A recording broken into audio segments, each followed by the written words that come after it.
Hey, what's going on YouTube? Alabama Reloader here.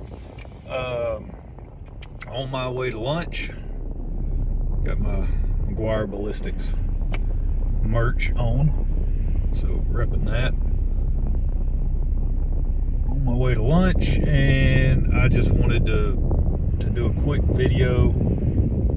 AmericanReloading.com, they have put out a burn rate chart. I know I've gotten this question a handful of times. You know, the Midwest powders that they sell, how do they relate to other powders? Like, how do you know what data to use and all this other stuff? And they do a good enough job on their website. Whenever you go and click on the Midwest powders, whichever one you're interested in, they will have kind of like an example of, they'll give like, you know, a charge weight, a velocity, and the cartridge, and that's basically it. When I first bought some powder from those guys, it was that MP620 that you guys have seen so much of on the channel, and they've kind of changed the way they do their descriptions on the powder. Originally, they would put a label on the bottle and they would tell sort of what the powder was equivalent to, right? So when I bought that MP620, it's equivalent to Reloader 19. So literally on the jug of powder, the label said use Reloader 19 data and reduce it by like 10% or whatever. You know, start low, work your way up. And I've since bought a couple of other powders from them, and they have changed their labeling system. They no longer put a label on there and say, hey, it's equivalent to this powder or whatever. So what they've done is they've gone in, it looks like all they did was took the burn rate chart that Hodgdon has posted on their website. Looks like they just took that and inserted the Midwest powders, the different numbers and everything. That's the way they do their powders. It's like MP620, MP590, you know, whatever, blah, blah, blah, MP730, whatever, right? It looks like what they did was they took that and they just inserted those into the appropriate locations within that Hodgdon burn rate chart.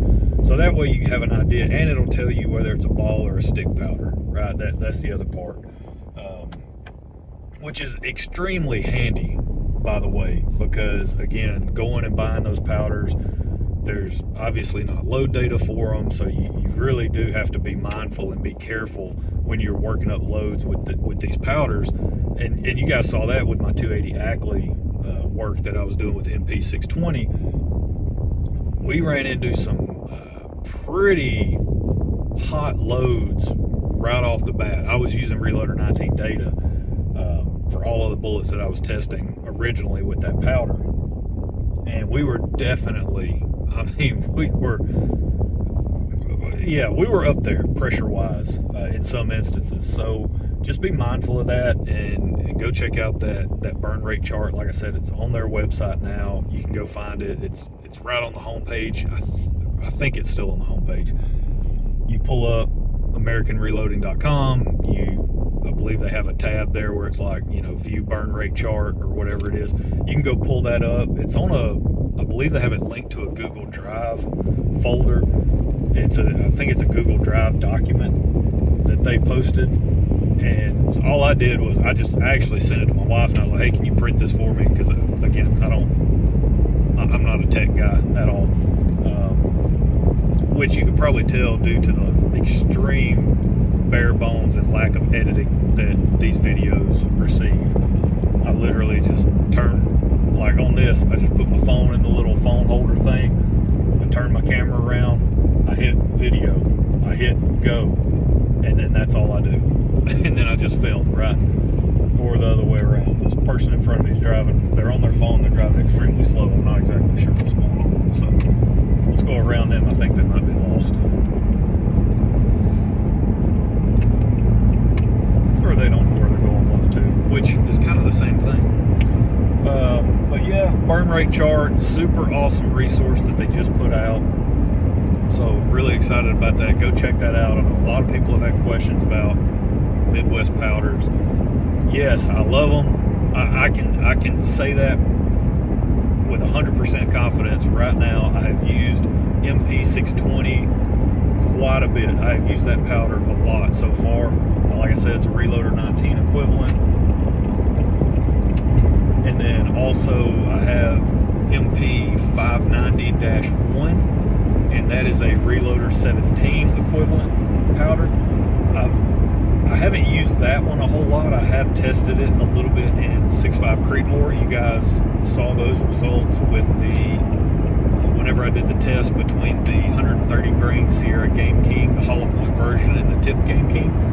That was loaded with the MP590-1 powder, and you guys saw really good velocity numbers, very good in terms of consistency on the velocity side of the house, really good performance in terms of accuracy, precision, all of that fun stuff. So I mean, I'm a huge fan so far. That's been a really good performer at 6.5 Creedmoor. I was also digging around, completely forgot. It's good. It's always a good day when you forget that you had bought some powder. And I was digging around in my stash of powder, and I found where I had also ordered an 8-pound jug of, I can't remember the number now, but it's Midwest Powders, and it is an equivalent to 7828 Super Shortcut. I saw that one day. They had it on their website.